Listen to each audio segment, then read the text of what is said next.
Real life. Yeah, just Real like life. that. Just like that. Hello. Hey, Hello. everybody. Hi. Oh Ready my to talk gosh. about this movie You're as excited. a Hispanic straight man. Mhm. I am Hispanic, not rich. Not rich. Oh, definitely not. mentally well stabled Yeah. Yeah. writer. Hispanic man. I don't know what's lower than a commoner in the Ha- rich cast, as they mention Mm. throughout the movie. Dead? Oh. Yeah. Not peons. The Anyway, uh, hey, You're excited. yo, we're what we got out of it. Yeah. Hey, I'm y'all. Chris. Hello. I'm Nick. This is Nick. Ian, would you like to introduce yourself, or you just want to let the dead air hang? Or like, Hey, everybody! It's me, your buddy. We're doing Crazy Rich Asians. Well, and can you put in some '90s sound effects real quick while we're introducing no, ourselves? I don't have that power We can do anymore. that. Okay. No. Okay. I've been trying to figure. You know what? I should go. I have a soundboard. I don't know. I had one for the street. You know what? Hang on. I honestly don't know if it'll pick up in recording. Give me a sec. Oh, okay. Yeah, what? I used to have a fucking thing. What was the goddamn program called? I'll let everyone know who Mark Summers is, and that he's going to host our movie night tonight, where we talk about Crazy Rich Asians. I'm Mark Summers. What? And then you. I play have like okay. little... Hey, remind me. I have a great idea for a fake podcast episode that we should Oh, time out. okay. Yes, Probably me mentioning it on here is already. it's already too much. Yeah, it's already. Yeah. Chris, did you Oh, forget where man. you were? No, I'm just trying to find this goddamn soundboard. That we were. It's okay.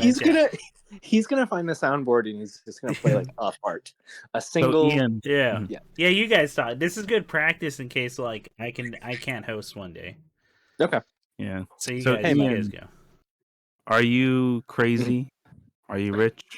I am teetering mentally, so I can't claim full blown crazy, but I'm getting there. Rich. I'm definitely not rich. I'm definitely not Asian. You're high on life, yeah. But I will I will say, well, while Nick's doing that, let's talk about what we knew. You and I can do the opening bit. Okay. So you've never seen this movie at all? I have. I've seen it like twice now, I think. And then I never saw a trailer. I never knew anything going in. Okay. The first time, I just was told, "Oh, those comedians you like, Nick, are in there, like Ronnie Chang." Sure. Daily Show. Yeah. Legacy. Yeah. Yeah. So, going in, that's all I knew. I didn't know who anyone else was. Okay. Okay, for sure.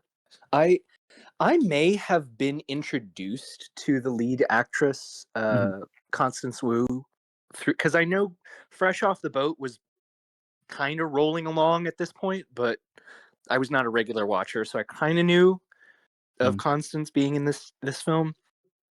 Can I tell you, I saw it in theaters twice. I genuinely clearly liked it that much. I definitely saw it more than once when it came out. Oh wow. But I don't know. Yeah, I haven't watched it since just recently, and I don't know. I've got a handful of thoughts here, but I'm curious to definitely, when we get deeper into it, about comparing this to the other two movies we've seen, because this is like quite recent. This is 2018,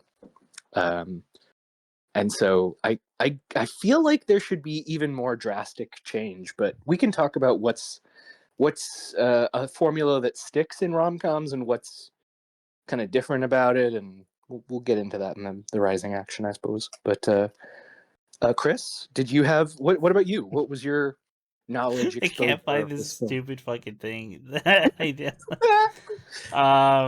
Yeah, man, let's talk. I didn't know anything. Well, here's what I knew about the movie. Everyone is saying its praises a lot. I think when it came out, and then like to me over and over again, like Chris, you would like this movie. Chris, you would like this movie. Because I think it was solely based on the fact that famously on here and on the last podcast, I talk about how one of my biggest problems with some movies that is more on me and denying me and from enjoying certain things is that I have a hard time watching, reading, or experiencing stories about rich people. Sure. This is going back to our discussion about Victorian period pieces and Yes. maybe in Gothic literature, like not Gothic, whatever. Yeah, Victorian romance or whatever. Sure. Mostly because in my head it's always like, yeah, but I mean, life's good, right? Like you can eat, you don't got rent to worry about. If this is the worst of your problems, then I don't think you're that interesting to me. And and a lot of people don't care about that shit, as like as is very apparent by how well these movies do. Part of me thinks it's part of like the fantasy of it, like the fantasy of the idea that maybe I can be in this world, maybe I can marry a An corporate heiress. prince, yeah, an an heiress or whatever. Yeah, I didn't know much. I just knew it was a romantic comedy. I had heard mention on the NC Donna podcast when they were interviewing Ronnie Chang, because I don't know if you guys knew this, but Ronnie Chang went to University of Melbourne. Oh, Become a lawyer. I did not. I didn't find out until that thing. They were talking about Crazy Rich Asians and how it's specifically like an Asian American film or a Chinese American film, and that a lot of actors are actually from all different parts of China and Asia. Right. Together. It's kind of like a worldly movie in that sense, although you wouldn't, if you're not aware of that, you're just some American or like white dude, or like you're just not familiar with Asian or Chinese culture, right? Like me, yeah. Well, that's pretty much all I knew going in. I knew Michelle Yeoh was in it, and I've always said how much I like Michelle Yeoh. Yeah. What else? That's pretty much it. That's pretty much it.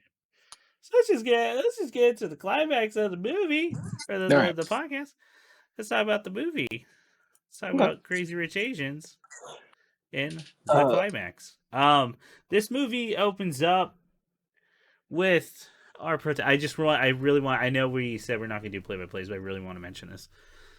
The opening scene's great. Yeah. The opening scene is I even forget is Michelle Yeoh buying representing her husband and buying the hotel that she's being banned from in the 1980s in London. Yes. And what we would find out is probably part of the expansion, like international expansion of their hotel and real estate holding. Yes.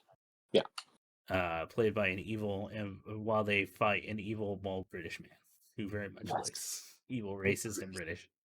Yes. To the point where I'm like, hey, I wonder if there's an RR thing going on, and maybe he's like actually Irish. They can only get Irish people to play that authentic an English person. maybe. That's still one of my favorite facts about RR, is that all the evil British people were played by Scottish or Irish actors because no British actor wanted to do that. Yeah. But the Irish actors was like, fuck yeah, I'll do that. I know how to be. You want me to tell them what piece of shit they are? I mean, fuck, I don't need a check.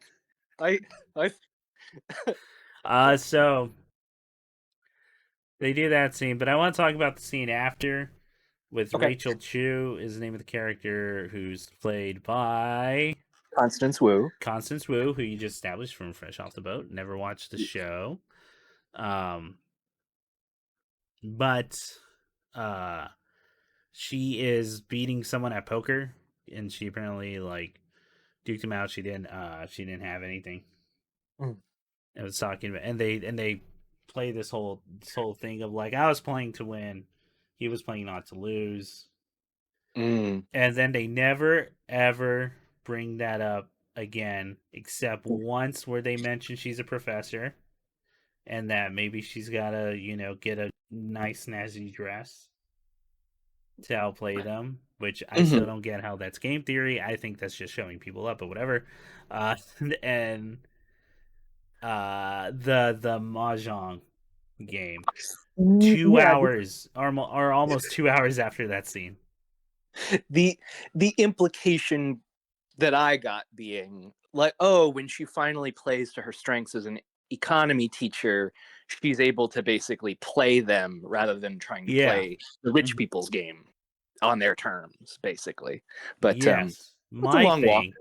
Yeah. Yeah, I was about to say it's a long walk to get there because it's way more about just the very fact that she's Chinese American.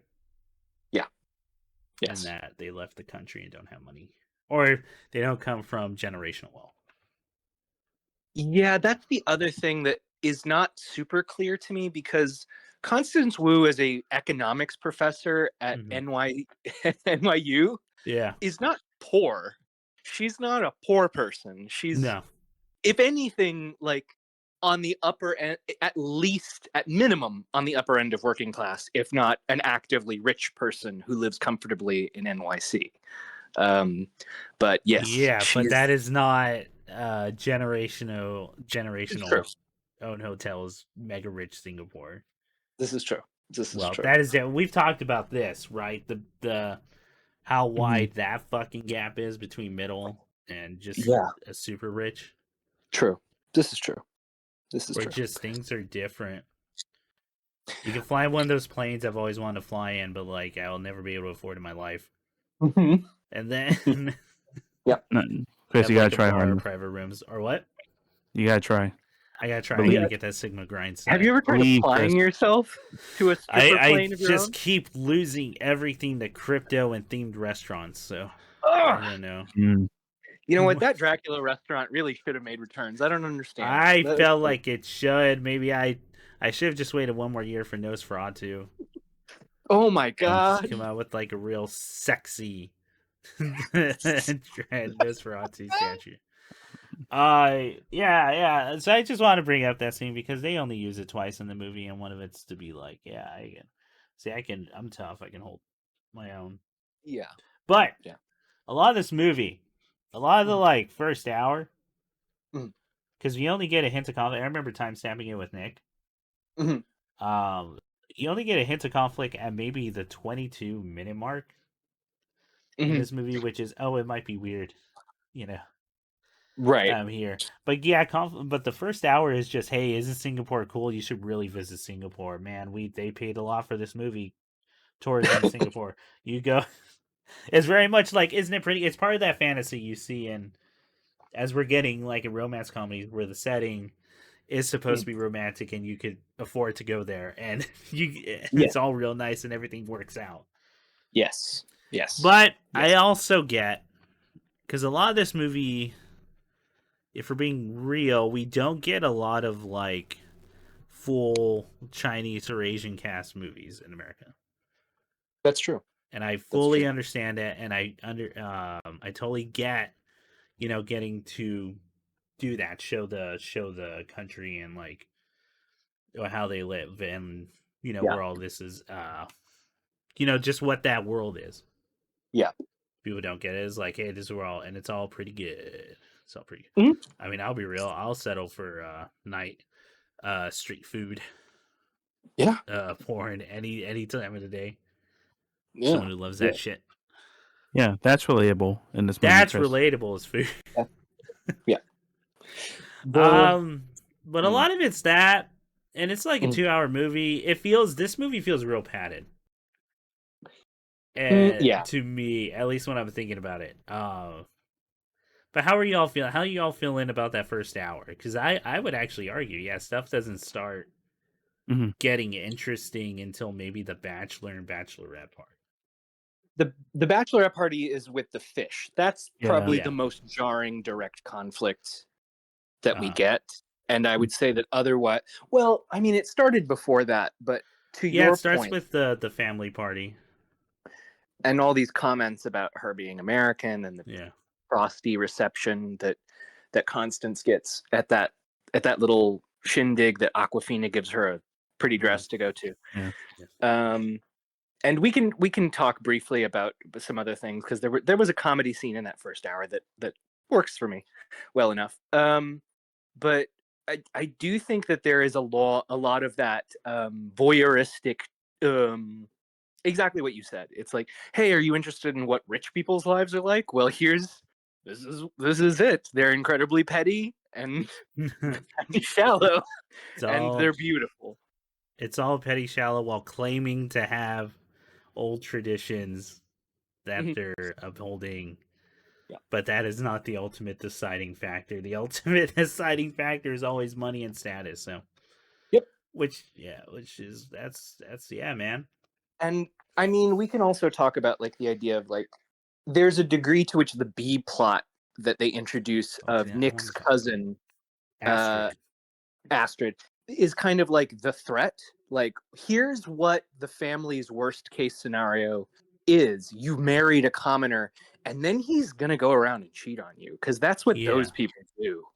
That's what those dirty pores are like. Except no one else but Astrid really knows what's going on there until Astrid tells Rachel. Mm-hmm. And I got a whole thing with this B plot, dude, because because one, I think it is interesting. I think the story itself in that B plot is inherently interesting. It's about a family disintegrating, thanks to class, but ultimately they don't blame class so much as it is the dude feels is a coward. I mean, she's 100% right too in that scene. He's a coward. He was finally, he didn't feel like standing up for, he didn't stand up for himself. He just decided to cheat and expected her to figure everything else out. Yeah. Because of his own inferiority. But that's what that story is about. Not so much the class. I mean, the class part helps, like, and it causes those little. It doesn't help, but it causes a lot of those insecurities to start forming. Mm-hmm.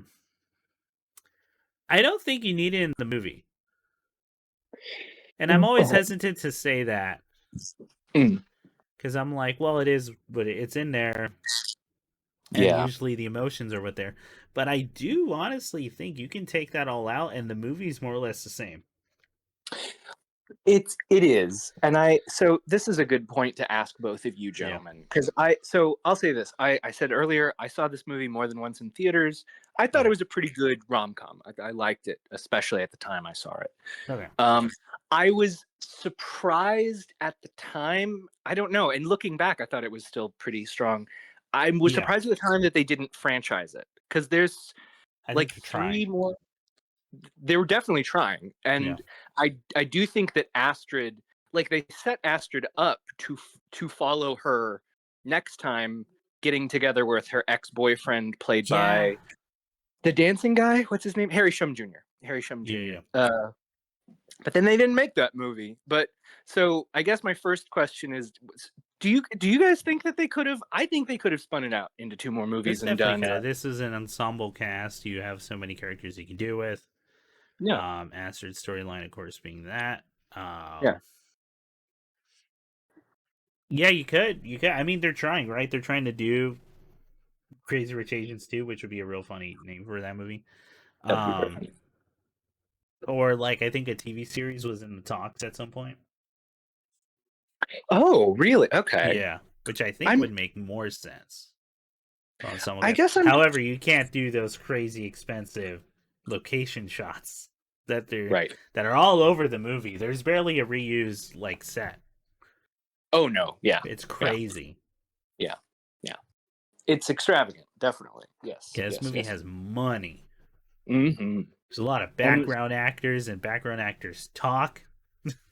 Yeah. And that's fucking crazy.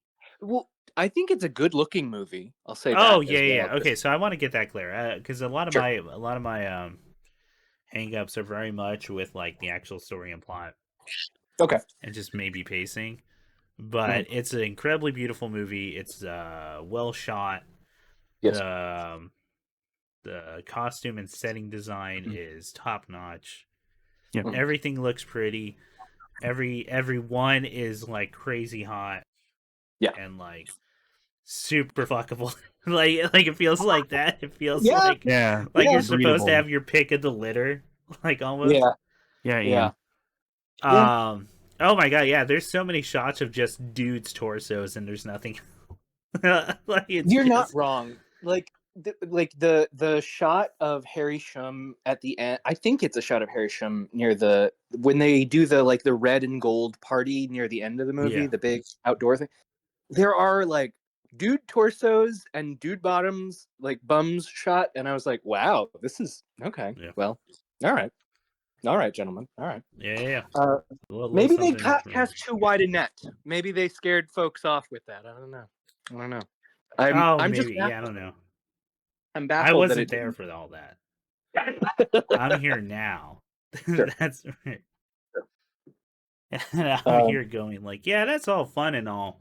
This is 2 hours. It's like- really need to split Astrid's thing off into her. I think that I can agree with that though. I think they should have just packaged this as a 2-picture contract and said, yeah, we're just going to adapt Astrid's story as a horror. yeah, it sucks because I don't want to be mean because she does a great performance and I think the actual B plot is an Really? inherently interesting way to Yes. disintegrate a family. Yes. Um, but it really is. It feels kind. I think you're right. It feels forced in for the sake of spinning off Yeah. into something because you could totally replace that character. Like the only scene she really has interacted with Rachel is after burying the fish Yeah, exactly. with the fish Yeah, stuff. exactly. Yeah. You Yeah. could have told, but that could have totally been someone else, and that could have really been just Rachel figuring out on her own. Well, they wanted to give you some sense of hope of the will they, won't they of, well, here's somebody who's decent in the family and doesn't rag on Rachel constantly for being Yeah, an yeah. American, basically. I Um, don't know. I know what you're. I mean, I know what you're saying, but I'm like, I don't know skeptic. Yeah. what that would change. It would make the family more evil, Well, but yeah. Yeah, go ahead. I don't know how much more evil. Like like I don't think it would be. There's still people in there that are redeemable. There's that one aunt that compliments Rachel's dress, and that means they're all cool. Yes. I was telling Nick there's a great character moment where the Taiwanese porn star Hmm. compliments Rachel's dress because she has no skin Yeah. in the whole thing. Yeah. It's Yeah. really funny. Yeah, yeah, yeah. This movie, Nick. What do you think? What all about all this? What do you think about like the B plot or even some of the pacing stuff, especially in the first half of the movie? hmm Well, I mean, again, I think we talked about before where it's like this movie is kind of going like it's trying to keep the main plot of the book while Mm-hmm. also like adding things to the B plot because this B plot's Sure. actually very different in the movie than in the book. Oh. Mm-hmm. Because it's pretty straightforward actually in the book, but I guess what the movie was trying to do was making it in a way where it connects to what the main character is struggling with, and like Mhm. it's more Yeah. conclusive of like, oh, she'll take the kid and she'll never have to see him again. Mhm. But in the trilogy book, apparently, like it's a whole overarching thing that becomes super important. Uh, Mhm. but I get like the feeling with the first hour because because it's the book, like it's just setting up so much for later on. Mhm. Yeah. Yeah. Yeah. Yeah. It really is because there's more to that. Yeah, that makes a lot more sense. I keep forgetting that's adapted from a book, so they probably Trilogy brought book. that over. And there are hints that it could have really tied with the main one, Mm-hmm. Mhm. with the main plot, but it doesn't in the movie. I don't think. At least I don't. I don't think it. I know there's stuff set up there, but I don't. I don't think the end result actually, coincides with the Pays plot, off. the first plot. Is Well, applicable, yeah. Yeah. and to Nick's point, to what you're talking about, Nick, because I agree. I think that like there was another part of me that I'll specifically talk about the movie Crazy Rich Asian. Like Yeah. this movie had the potential, if it did franchise, if it did one more movie or even 2 more movies, like we would get like Rachel would come back. Nick and Rachel would be B plot characters for Astrid's story or something, or C plot characters for the third book. Yeah. We would get a chance to have a rom-com wherein you actually see the progression of a relationship from their boyfriend and girlfriend, they're engaged, and now they got to put some goddamn rubber to road. And yeah, you're married. Are you living in America? Are you living in Singapore? How are you figuring all out the like we've always talked about, you know, Sleepless in Seattle is nothing but yearning. There is no relationship to really and it's judge. yearning for an idea. It's not a person.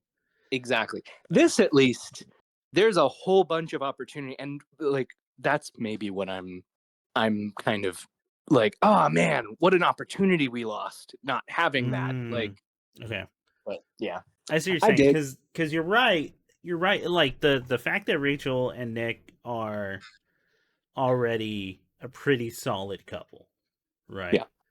Yeah. Like this is probably their first real snafu if they've only been dating for a year. Right. Or like bumps in the road. Right. Yeah. And it's already established. So like, but I remember Nick asking me while we were watching the movie, "Do you find the relationship believable?" And me just going, "Well, it's already set. I mean, like, I don't know. So far, it seems fine because I didn't get to see all the other stuff that happened." Yeah. And then like I believe it. I believe they're in love and all that. They got that. Whether it'll last, I don't know. Right. That would be once a kid is introduced, if they do have a kid, that's always a grenade in the relationship. Sure is.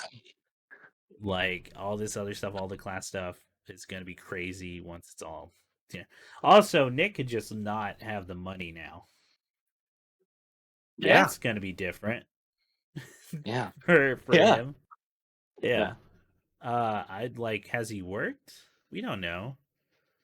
It doesn't seem like it. If Nick has to give up the like the quote unquote the Bruce Wayne Playboy lifestyle, like what does that do when you're like, no, I love you more than my trust fund? Like that's a big. Listen, not everybody manages through that, and yeah. yeah. Oh yeah. No, so that's interesting. But I get what you're saying, because that opens up opportunities for more like grounded scenarios for a couple to experience, right? Which is like kind of stuff we're saying right now. Yeah, I don't know. Okay, so let's get to some of the more stuff. What did you guys think about The Bachelor and the Bachelorette party? The bachelor party in my memory was kind of truncated. It's short. It's the party on the pretty short shipping yacht, right? Yeah, all the jokes for it are pretty funny. Yeah, I think the international water scene, Jimmy O Yang is great. Is so fucking good at playing just a piece of shit. A real piece of scum.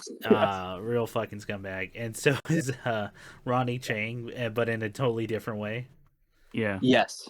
They're both God, like dude, the I biggest just love fools. Ronnie Chang's like deliveries for something. Yeah. Of just the way he says some shit like matter of factly, and it's so funny. They both have like nasty uncle energy in a really fun way. I agree. Yeah. I agree. So, like, me and Nick were talking about that, how it's like comedians are always so good at playing like real pieces of shit. Oh yeah. I think John Mulaney talked about it once, where when he did it for I think it was the show Crashing. Yeah. He was like, yeah, that's very much not me in real life, because I'm very much like, oh, I'm sorry, can I get in? But it felt so good to do to play. It's just all that bile and the evil you push down, or those intrusive thoughts. Yeah. And you just let them rip. Have you ever seen him on that stand-up comedians? Just as a quick aside, did you ever see John Mulaney do? I think it was he's an ex-Christian comedian. I can't think of his name offhand. That's just the show I talked about. Oh, that's Crashing. Yeah, that scene where he literally says something like, "Yeah, but they don't know I'm a real piece of shit. He can't tell us that." Excellent. So good. Yeah. Yeah. So yeah, no, he's great in it. Probably my most belly laugh was him launching the fucking flare, and it Yeah. launches some girl like across the boat, and just a real quick shot that was obviously added later in effect. Like it's really funny though. It's very fun. And then the Nick and the groomsmen Mhm. somehow make it off the boat. Mhm. Again, when there's that much money, there's always just an island ready for you. Oh yeah. So, Oh yeah. and they're just chatting, and he's being real. Mm-hmm. He's being like, "Yeah, what's your mom gonna think, man?" Like, and all that. Mhm. Because Nick just assumes that the best is gonna work. Man, to have no worries in the world, huh? That's real. That's what money is. Ain't that That's, something, Chris? that's Well, I think that's a great moment of like Mhm. showing Nick's actual flaw and like he's actually is pampered. Where up until this point, at 100%. least until like the reveal of just how rich he is, like you don't really see like how detached he actually is from everyday concerns and problems until that moment of like, yeah. So what are you gonna do? Like, Yeah. Yeah. and how much Because- pressure do you realize you're putting on her, having her Yeah. here and just Yeah. Your selfish act is just straight up you weren't thinking about how she would handle it because you Yeah. just assumed it was all gonna be good. And how relatable it is if you have, if you're a person who does ever interact with the wealthier people, which in LA Yeah. I sometimes do. And that is kind of the MO. Is it's not even maliciousness a lot of the time. It is, I have no point of reference to even empathize with what you're going through. So Yeah. I've never thought about it. Yeah. Never come up. Yep. Fuck, dude. And like, then we had the bachelorette party, which Yeah. I told Nick the shopping, the unlimited shopping spree, Mhm. where they somehow bought a Right. store and then moved it to an island, and she's on a fucking megaphone. And second best joke in the movie is just a quick camera swoop and zoom in on the island like it's fucking The Bachelor. Right before the thing, they only do it once, and I think it's fucking hilarious. It's a quick, it's a blink and you'll miss a shot. But her on the megaphone, just watching these women tear into clothes and attacking each other. Yeah. I told Nick this is somehow more evil and sadistic than the bachelor party in the fucking international waters. Right. Like this feels fucking mean. Like is what this is. I Let them fight over want to resources. see them for who they fucking are. Like I thought I. So this is where we did again. Height of hubris. You would redo a joke. I mean, if it was me, I would have escalated to this becomes like a Lord of the Flies situation. That would be Where tribes start forming and people attack before the wedding. You could even do a joke of a girl hitting another girl and then calling her, what was it, chubby or glass? What was the piggy? That's what they are. Yeah, Piggy. Yeah. Sorry, holding. That's it. It was fucking. That scene's crazy to me. Anyway, it's really funny, but it's wild. Like, Yeah, there's like apparently more stuff that happens in the book, but those are like the two major events. Okay, got you. Yeah, I bet it is. I feel like that's like a real turning point, for those two. Yeah. Let me ask you guys this, because Yeah. as when you get that moment, I still can kind of remember the first time watching this film after the bridal shower. Like that dead fish thing not only feels deeply upsetting and deeply like vindictively cruel and threatening, it didn't feel, it felt so possible, and I think that's what made it quite as terrible. Like I could see someone doing some shit like that and really Just a fish, you butcher it, you try Yeah. So it's just enough but not too much, Yes. They Like, didn't kill a dog and leave it at her doorstep. No, It's they didn't do a nothing- full horse head. No, they Yeah, didn't like like the Romans paint the blood on the door. Yes. Yeah. But it is saying we think you're trash, and here's how All much they we had to think do you're... was get a fish from the kitchen or tell someone to bring a fish. Yeah. Yeah. Like, Yeah. Or they make a vampire they make her give consent for a vampire to go into her room. Yeah. That'll show him dirty What- whores. The fuck's that from? I know the myth. That's always a weird mythos is that you have to invite a vampire in. Oh my Mhm. gosh. Where That's does that funny. come from? My head. I thought of it. The myth, the rule. Oh, that the myth. The myth is like that. That was the back then. That was the Nosferatu era of like. It's You, If anyone should It's- know, it should be Ian on this. to be Ian. Yeah, Ian. Where does it come It's- from? Ian, say it's a Nick. myth. It's a myth that predates Dracula, but it was not universally used in all vampire cases. Yeah, it's not. Until Bram Stoker set it up. But Is it you know- really in Bram Stoker's thing? well, I mean, he didn't invent it, but it became But it's like in there. standard. Yeah, it's in there. Okay, Use that's the, crazy. the invitation. Bram Um, but like I think that more than likely it could be like the Strigoi, the like revenant, the like Yeah. corpse that eats people. It could be like that. There's a few places it could. And then I also wonder maybe like how far does that rule? This is just more about like this is nerd shit now. How far does that rule go? If they're in the building, do they have access to each room? Now, let me ask you this: if you rent, is that adequate? Is that adequate if you're just renting a room? It's an Airbnb in a castle. Are they allowed to touch the section off part of the fridge that is just for me? You can come in, vampire, but don't touch that sandwich. Don't touch that What- sandwich. One last, and maybe the coolest thing that True Blood ever did, because it was kind of a mixed bag. But Yeah. one thing Was that that crossover episode with Scooby Doo Mystery Incorporated? Yeah, I do know. It's the best. wait, they did dude. Okay, I gotta figure that out. Yeah. No, they did an episode where they established that you can rescind permission for a vampire to be in your home, and by doing so, the vampire is like by magnetic force ejected out of the house. And I've never seen that anywhere else, but I love that as an idea. All That's right. awesome. I already know the episode plot for this. How long does it take for them to realize that in the episode? How long is that vampire in the building before someone goes, "You are no longer invited in"? I rescind my invitation. I rescind my invitation. That's not till like season 4 or 5, I think, that when something Wait. like that happens. Yeah. So how long does this vampire live in this dude's house?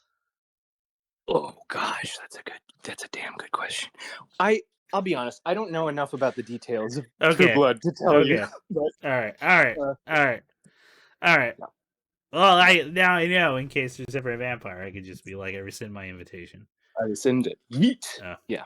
Can you just do that to anyone? If you know vampires exist in this world, dude, I'm all like, I love this kind of shit. The dumb rule that's like, all right, if vampires exist in this world and you have no idea if that person's a vampire that you invite in, do you just hey, you're invited in, come on in, to every single person that comes in, and then you go, I rescind my invitation, and see if they get blasted out the door, and that's your way of checking. Or never overtly give verbal permission for someone to come in, just a kind of a wave. Yeah, I Is guess that that's enough? the easier solution. Just see if they walk in your house without a verbal But what if I consent. want them to get hurt? What if it's like What if vampire? You I- can come in and hold this fish. What if I want to hurt that demon spawn? Come in and hold this barracuda. Fuck me. Were we talking about a movie?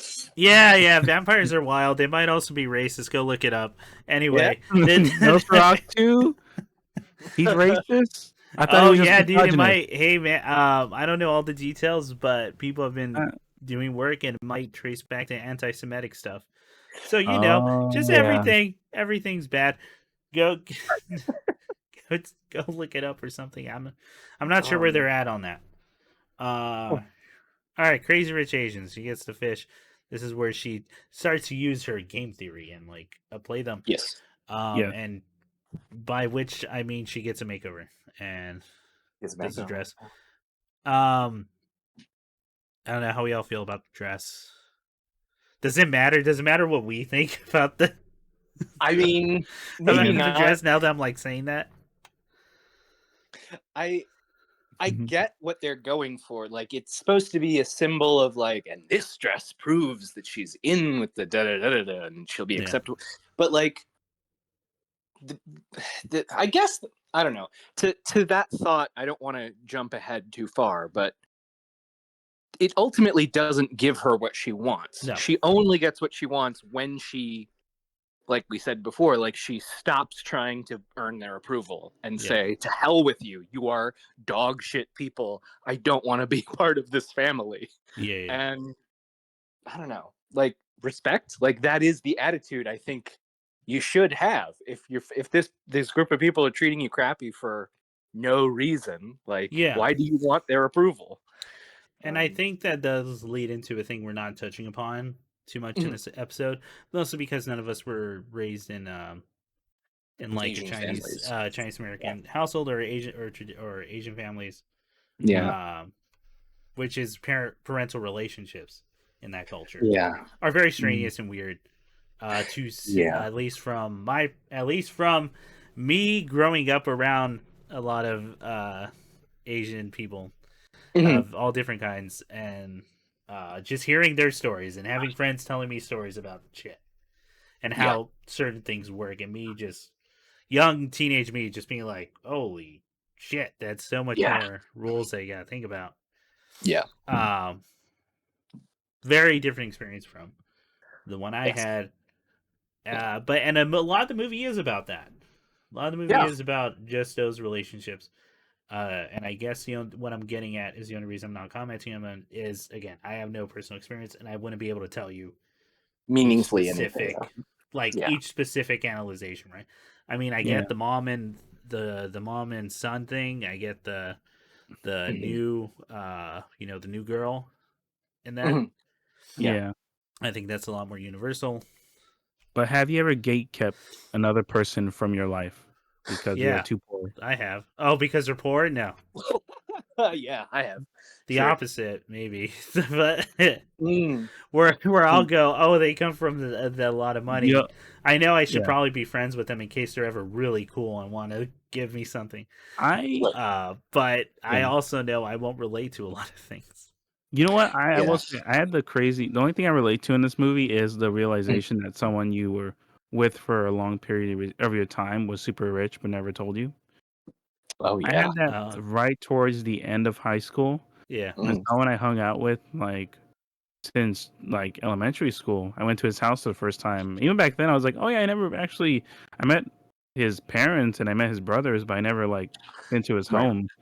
So I Yeah. went there in the morning because we were gonna hang out somewhere in the city, and then I go to this house, and it's the biggest fucking mansion like oh I've seen in my life.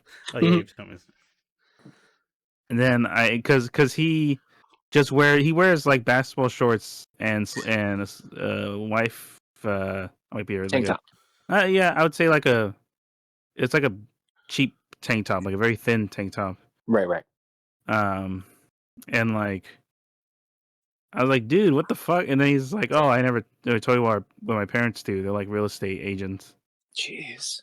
I was like, oh, okay. And then we go in, and dude, like it was literally like marble floors, Oh marble my god. Mhm. stairs, and 20 rooms, and I was like, oh, Jesus fucking Christ. And then he's like, yeah, it's like whatever. And he takes me to his room. He's like, anyway, this is what I'm really excited about. This is what I'm really happy about, and is his figure collection of Star Wars characters on a shelf that takes up like Yeah, I say a couple inches you of guys were space. kids or something. I to that point, man. I'll just say briefly. This is getting tangential to the movie, but I like, know. there's a whole thing in sociology Mhm. where like really rich people who are a part of like old money, like we Yeah, see in this generational movie, wealth. generational wealth, know that you can only do this kind of stuff amongst your own. As soon as you Yeah. show normal people, oh, we can do this, we can afford, whatever crazy thing we exists in this movie. There's many. Like, you immediately other yourself Yeah. and become unrelatable. And it's the I'm gonna pick on a famous person in particular just because this picture came to my mind, but like, you do Kristen Stewart, Kristen from The Good Place, Kristen Kristen Bell. Bell? Kristen Bell. She's posting a picture of her family at Thanksgiving, Mhm. and she comes from a well-to-do family. You may not know, like who Kristen Bell. cares? Yeah, but Sorry. Kristen Bell, like, she posts a picture of her family at Thanksgiving, and everybody is in denim and khakis and polo shirts, and it's not extravagant, but there's a certain expectation of, well, there's a uniform that Yeah. we wear when the poor see us. There's only certain things we do and wear in front of the common people. Like, you know what I mean? Do you know what I mean? Yeah, Yeah. well, I was gonna raise the question: were they planning that before? But also, like, I know people do, and that's crazy. I've heard stories about that where people are gonna. Yeah. Plus, I know when you're like apparently like the real rich people you worry about are the people who dress like every day. Yeah. Everyday folk. Us commoners down here. Yeah. Oh fuck! All right, let's get back to movie. But That's but I was saying all that to kind of show that the only thing I relate to in this film is more of the classism than any of Yeah. like the yeah. just specific family experiences or treatments of elders. Mm-hmm. Yeah. 100%. I totally get that. Speaking of which, if we're staying on that, what do we think of the wedding? Because it's a big part of this rom com. Again, It a was part of the ass. fantasy, right? Yeah. Oh, Nick, you think it's ass? No, it was beautiful. It was very pretty. It made my dreams. It made me cry. It made my dream wedding. I like that one comment from one of the aunties, just because it looks really cool. It even has like a fog going on and like sounds. Mhm. And I'm sure it's actually referring to some like myth or something that I'm not aware of, Right. or some bigger story. But I like that she goes, "What? We're doing a rice paddy thing, or like what? They want to get married in the rice paddy? Is that's Inside, not out. inside? It's a good church." And I thought that was really fucking funny. That's great. Yeah, that part where the water starts coming in and she's walking, I think that's pretty baller. Like that's cool Oh, fuck visual. Yeah. For these people you don't know too well, Yeah. other than other than how they talk to other people. Um, Yeah. yeah. Then we get the big reveal. Michelle Yeoh hired a PI. Oh, we forgot the important scene of like No. telling Rachel, yeah, you got to set aside your personal things and dedicate everything to his family. Which is why you can't because you're too American. Yeah, you're too selfish as an Yeah. American to do that. And You're right. there's a little bit, I guess, of that culture coming in where that's not. It's an interesting movie because it's a cross section. It's both at the same time. It is like Chinese traditionalism and an American culture versus, a working class person and exorbitantly wealthy people. Yeah. It makes the movie interesting. It makes the conflict interesting. Yeah, so we later find Michelle Yeoh. The grandma does not approve because they hired a PI, and they just automatically assume she's lying about her father, about her being a bastard. I guess would be the thing, right? Like, Yeah. born out of Well, wedlock, and the mom like cheating on the husband or something. right. Well, no. The dad ran away, was it? And then she had told Nick, "My father is dead," something like that. Or Yeah. she had been under the impression that her father was dead, but Yeah. actually he left. Yeah, she's not lying, but they assume she's lying. Yeah. And then we find out the mom tells that horrific story, or it's not really a tragedy because she says like, yeah, I got you out of that, and like, Yeah. it all worked out in the end. Which is, but the story being, abusive husband, probably gonna kill the friend that helped the mom out during the tough times, whom she had with the friend had a daughter out of wedlock, and outside of that, to which they ran away to America. Never caught back up with the friend because any communication, father finds they're dead. Yeah. You put the daughter and you put the friend in peril. Yeah. Perfectly reasonable response. Everything on the mom's part in every aspect.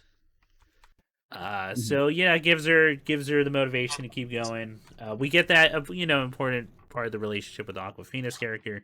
That Aquafina's Mhm. kind of her grounding rock. Yeah. In this whole thing, and you get to like that family a lot more. That family's like a lot warmer. Ken Jeong as a head of household, way more affable. I love that Definitely. whole accent bit he's doing at the beginning. What a piece of shit! Yeah. So good. Fullerton. I know for Cal State. What a fucking dick! I love it. Yeah. Just I honestly think it's a beautiful relationship that whole family has. Except the son's weird, and that's the bit. That's the joke. The joke. I was literally just about to say so I rewatched this film with somebody who did grow up in an Asian household. Yeah. For this most recent, and I'm so happy. We were watching that dinner scene where he does the voice. It's so good. The whole scene I love. Yeah. Where they find out that Nick Young is the Nick, and oh my gosh, he's crazy rich. But there's the scene of the brother and the mom's like, maybe we could introduce you to somebody. The person I was watching it with was like, it's real. That guy's absolutely real. He's what, the K-pop dude who's taking photos? Yeah, like the really awkward guy who won't break eye contact and is slurping his soup and taking pictures. Yeah. I've met people like that in college. Like we all know. Those people are real. Those people are super real. Yeah. But yeah. So she gets the power, or she gets motivated to play things on her terms, the way the mom played her life on her terms as well. Yeah.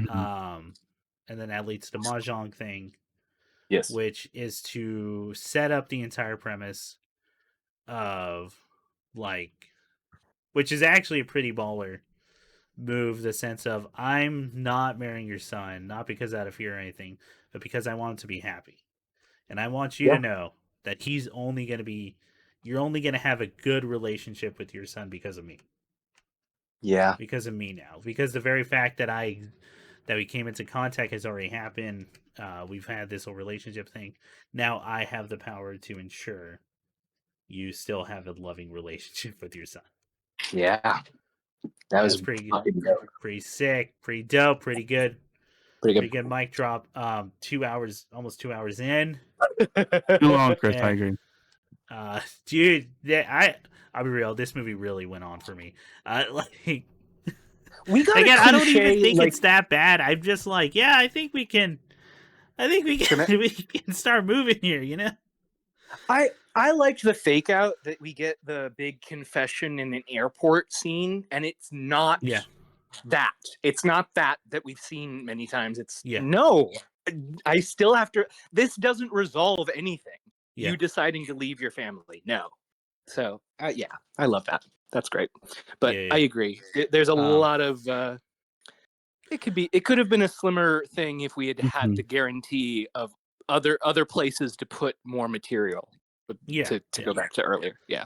All I'll say before we closing statements here, is that there's a lot of cool, I was telling Nick, there's literally scenes from other rom-coms I'm seeing here. There's the mom and the daughter are talking over dresses about the relationship and possible problems. Yeah. That happens in Sleepless in Seattle. That happens in a bunch of other movies I've seen. Yeah. The proposal on the airplane is a thing. It's a classic. Is a classic. I like that one lady who's just there, and yells at at Rachel to move, and then gets into the thing. Because I'm like, yeah, that's a person. I've met that person. That's real. Yes. I may be related to a person like that. Yeah. So let's just wrap this up. Let's wrap this up. Any other things about specific scenes in the movies before we, what we got out of it? Before we go into Falling Action? Just again to give flowers, there's a scene early on. I don't know if it's Astrid's introduction, but it's like a shot of her going through like a vault full of gems that's in my memory, shot in high speed. Like, it's beautiful. It's a beautiful shot introducing this woman immediately following, her husband's cheating on her. The aesthetic beauty, the emotional devastation. What a good time. What a good movie. Good filmmaking, Surface guys. level beauty. Yeah. Or like the appearance of a well put together life.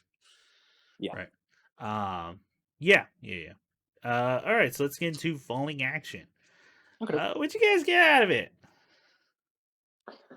Who wants to go first? Who's got a hot take? Nick, Who's you got a got hot a take? hot take? Nick, you got a hot take? You know what? I got out of it a movie Mhm. that I'm pretty sure I might like more as a book, so that kind of makes sense. Okay. But I think as the film as it is, I think it's just good. I think it's like it's Yeah, definitely no, again, I do. better compared to Sleepless or I don't know. 50 I think I First. like it. Out of the three so far, I think this is the one I like more. Got it. Okay. Okay. Okay. I go ahead, Ian. I'll agree with that statement. I think that of the three we watched so far, this is maybe the strongest altogether. Like, Yeah. it's so. This is where I was gonna jump in. This movie does have an offensive voice, but it's done better than the other movie that has an offensive accent. Yeah, and in it's it. all to a point, you know? Yes, exactly. Yeah, it's all to elaborate on the point. Exactly. I think that overall, like it's maybe not got as many moments that hit me quite in the same way.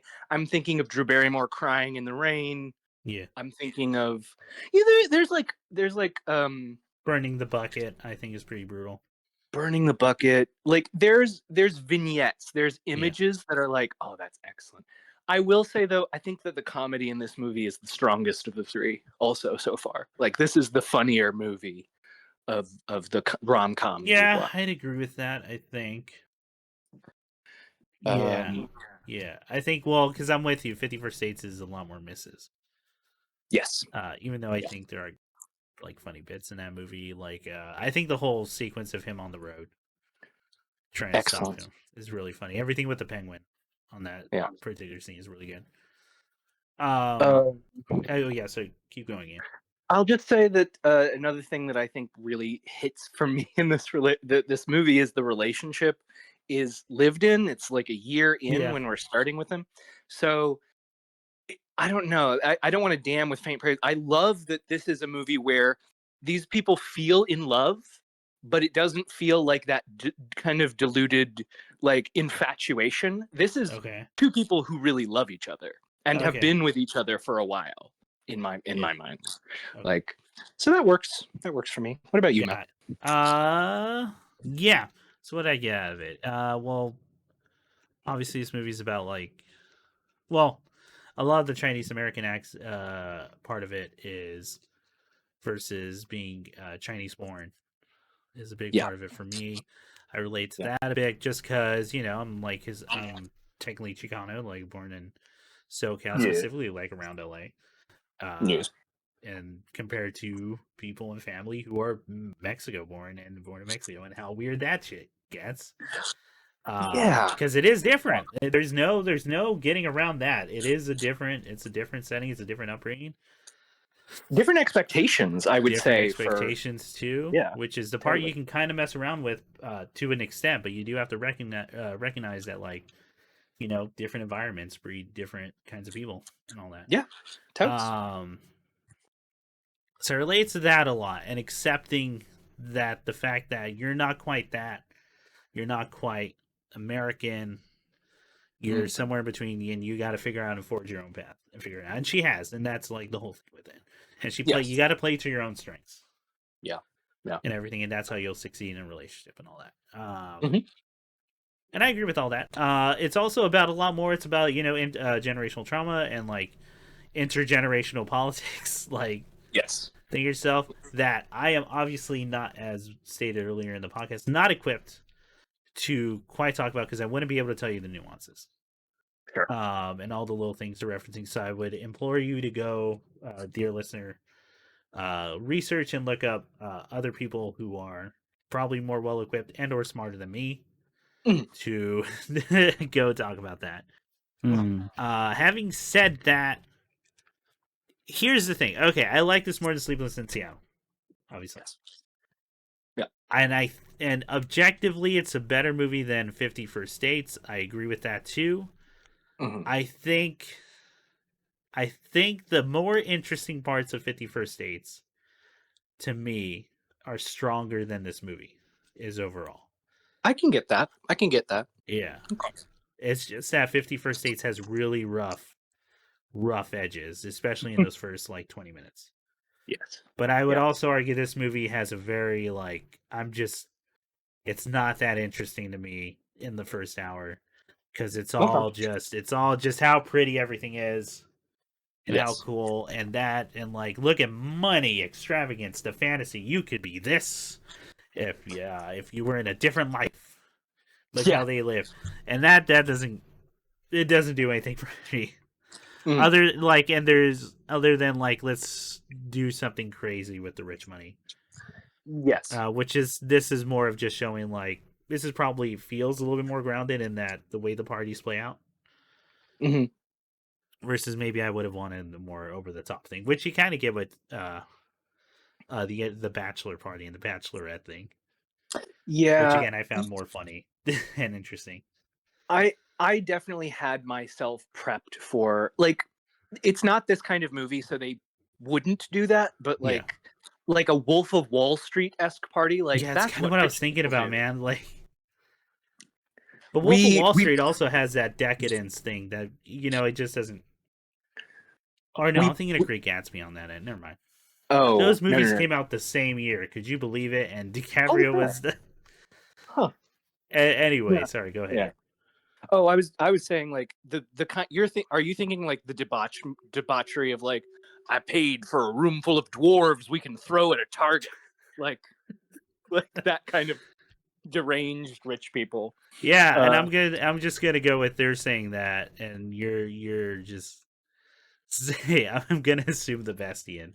And that's a scene from Wolf of Wall Street. Okay, good, cool. That's cool. a specific scene from a Wolf of Wall Street. That's based on a true thing that stockbrokers did do in the 2000s and 90s. So fucking crazy. Cool. Yeah, that's that level of shit, right? Yeah. So what you're expecting was Society? What's up? You're suspecting was stuff from the movie Society? Yeah. I would love that. What if she Although turned I would around even and argue was like, as much as I like Society is good, it really is like about the last 30 minutes, like or 12 minutes of that movie. Straight up. You're right. I agree. I am a butthead. Yeah. Anyway. Oh my god. Oh my god.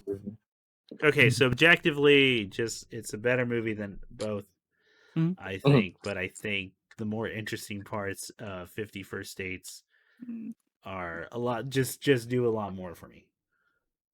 Okay, yeah, that makes sense. But overall, I tend to agree. I tend to agree with you. I think this is a way better, more rounded and well shot movie. Oh yeah, and better written. Yeah.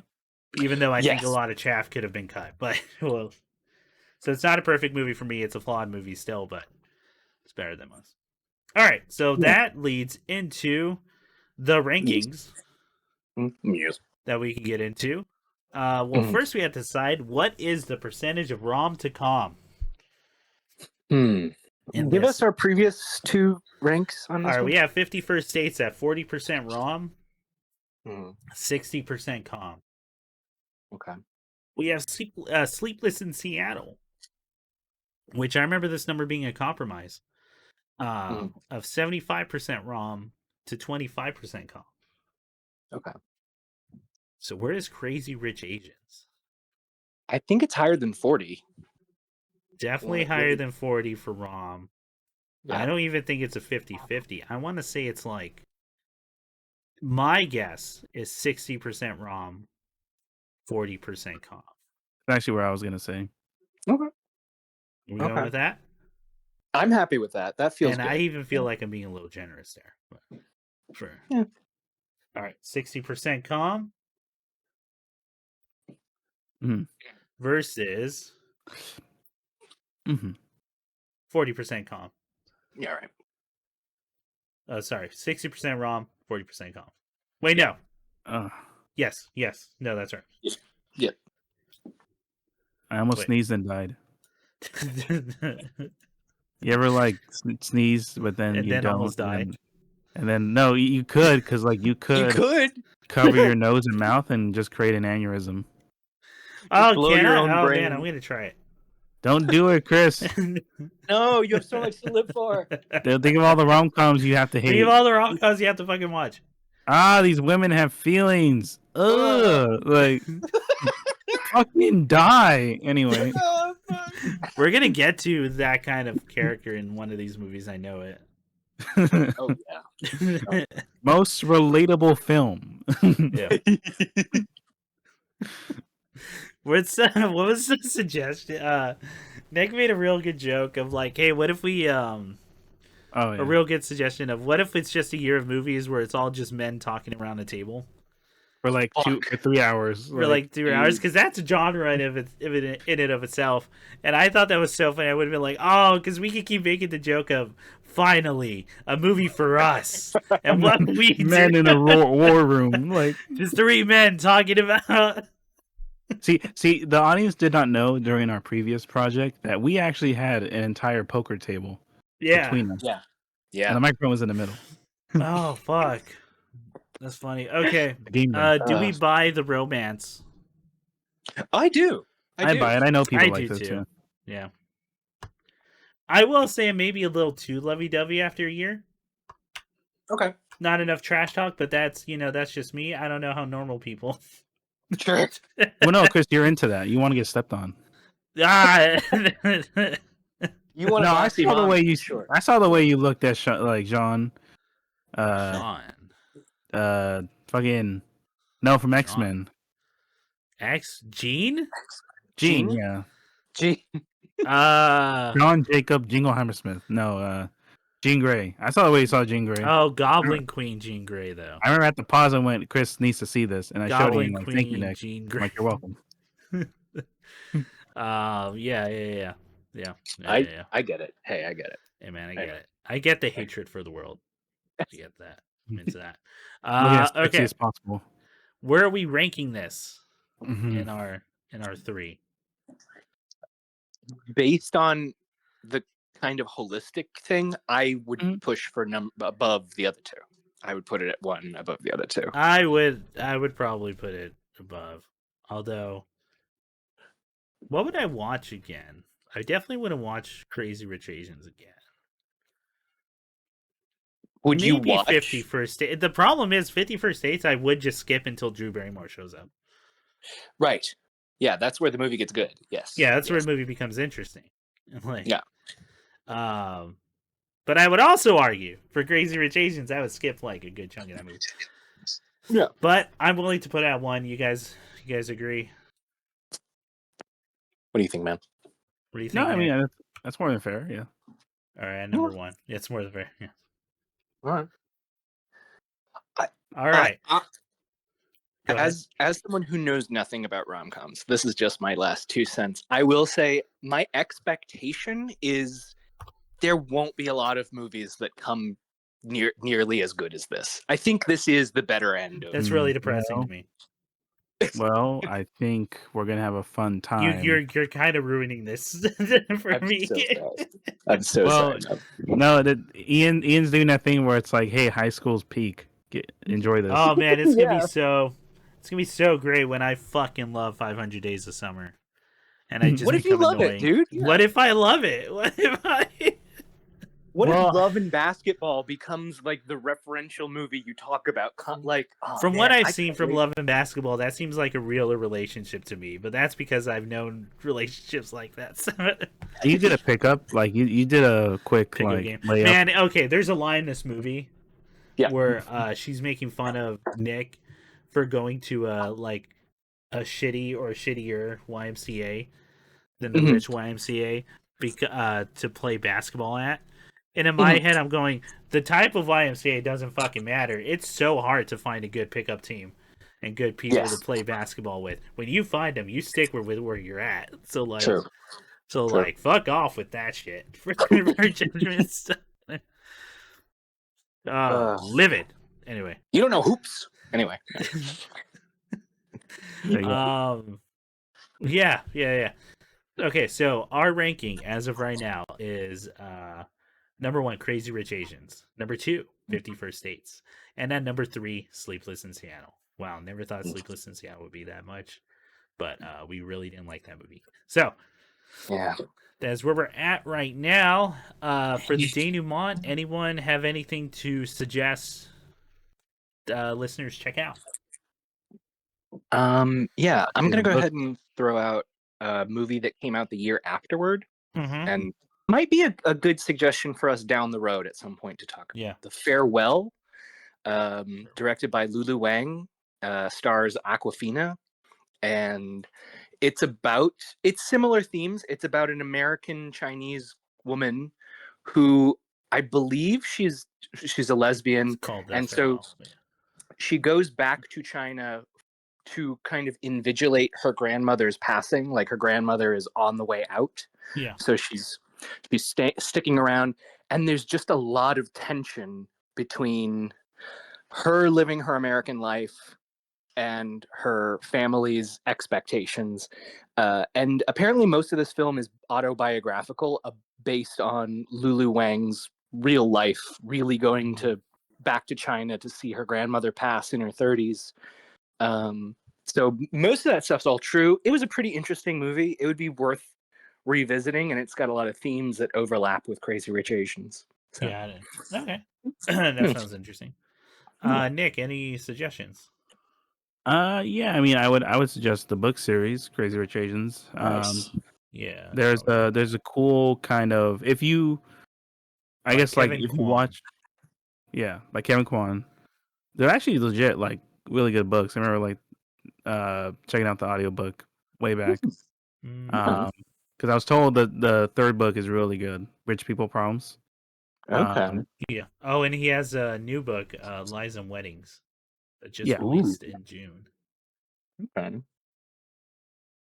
But you're suggesting the books, right? Yeah. Check them out. Yeah.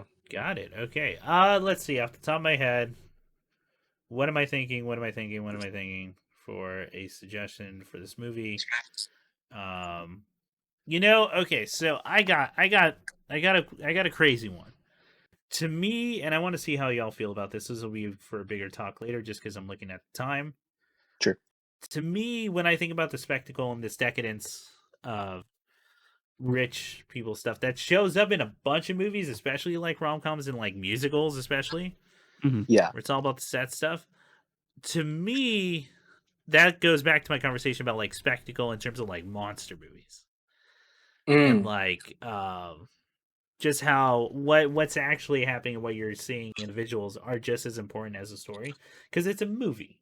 Like the spectacle does matter, what you're looking at does matter, and then what's framed does matter. Um, just as much, if not a little bit more so than the writing. Yeah. So along that line, I want to go with spectacle Okay. of a movie. I want an all, and I'm gonna go for another all Asian cast that was kind of not showing up in American movies at the time. So I'm Okay. gonna go with the Raid. Raid 1. You Ooh. climb a tower and you fight these dudes in a spectacle. I Yeah. literally was not planning that. I'm just like trying to. Yeah, fuck it, the Raid. Everybody, the Raid's good. Go watch the Raid. Raid's And you want to awesome. talk about some things that are long in the tooth? I would even argue some of those fights are long in the tooth. But there was no other movie like it at the time, except when Dread 3D came out at the exact same year. Written in, even though Dread was longer in writing and production than the Raid. Huh. So also go check out Dread. Mm-hmm. Yeah, there you go. Your favorite romance. Yeah. A man and his love for the law. Yeah. Man and his love for. I was gonna suggest Minari, but I haven't watched Minari. I just know I wouldn't like it. And That's crazy. Chris, I thought you hate cops. Why do you is like Dredd that so what much? Minari is? No, no, Dredd. Like Dread is Oh, Dread. Dread. No, he's more than a cop, Nick. he He's kills judge, cops. jury, executioner. He is a super cop. And a lot of it is to make fun of the fundamental judicial system that was happening at the time of the 1980s. But again, that's a conversation to have another day. Okay. All right. Yeah, don't come at me with Dread. Don't you dare! Don't come at me with No, that shit. Chris, it's fine. Enjoy your propaganda. I don't. I am gonna know show my why- gun. Well, you know what's crazy? Like how the raid is He's a this man. you can He's a argue man. is a romance. That's sorry. Go ahead, Nick. No, I'm saying like the raid starts off with him like in the team, and then he realizes that it's all fucked up, so he fights everyone. Yeah. Mhm. I think I would recommend the raid over raid 2, but raid 2, I think if you like raid 1, raid 2 is still worth checking out just for the kitchen scene, which is like the best fight that guy's Yeah. ever made. Yeah. Yeah. It Will becomes forever be the raid 2 becomes even somehow more chopped down into just fight. The fight Oh, yeah. movie. No, story doesn't matter. Who cares? Yeah, who cares? Who cares? It's the raid. Who Yeah. cares? Yeah. You Just need to look. make it out of- Look at it. Yeah. Yeah, just look at this fight. It's crazy. Yeah. Yeah, that's what I would recommend. All right. Nice. Oh, okay. Next episode, we're going to be doing Mickey 17. That will come out on March 31st.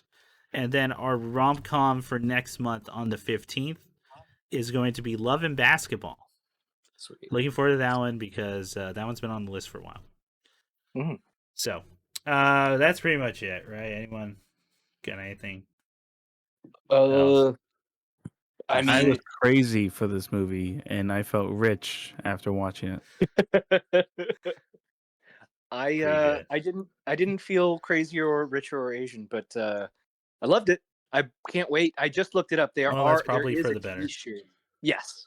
Thank God. Okay, can you imagine if I ended and I was like, I feel, can't wait I for feel the like show. I get it. I get it. Nah. I mean, Trust me, guys. I get it. Yeah. Anyway. All right, bye. Later. Goodbye.